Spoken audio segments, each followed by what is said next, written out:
This video is about notes and their companion rests.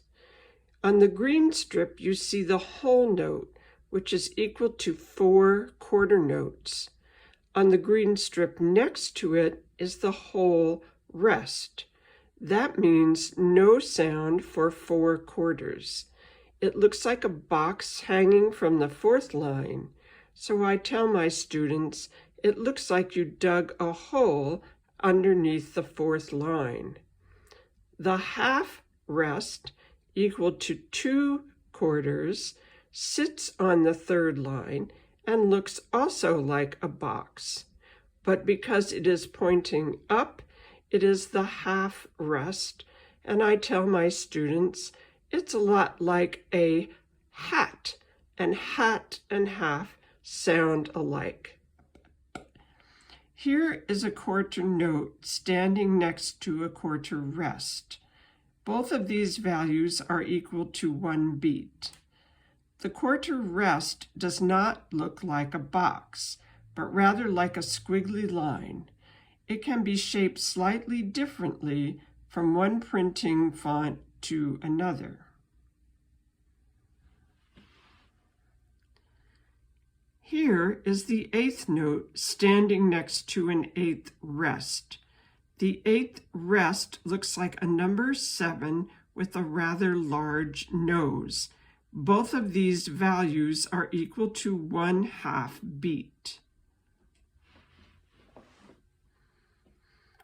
Here is a 16th note standing next to a 16th rest.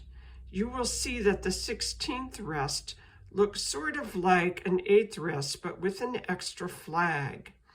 16 16th notes take up the time of 1 whole note. 4 16th notes take up the time of 1 quarter. Here are notes that have dots behind them. The half note, normally worth 2, has a dot following it, and that dot equals 1/2 the value of half note added to its length. That means that a dotted half note is equal to the time of 3 quarters. You see standing alongside it a half rest with a dot. That is also equal to the time of 3 quarters.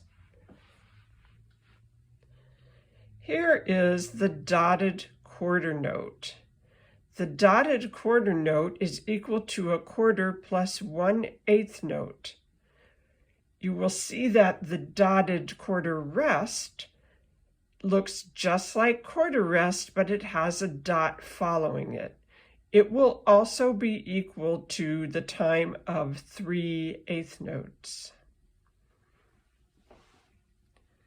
The dotted 8th note is equal to the time of 3/16 notes, because 1/2 an 8th note is a 16th note.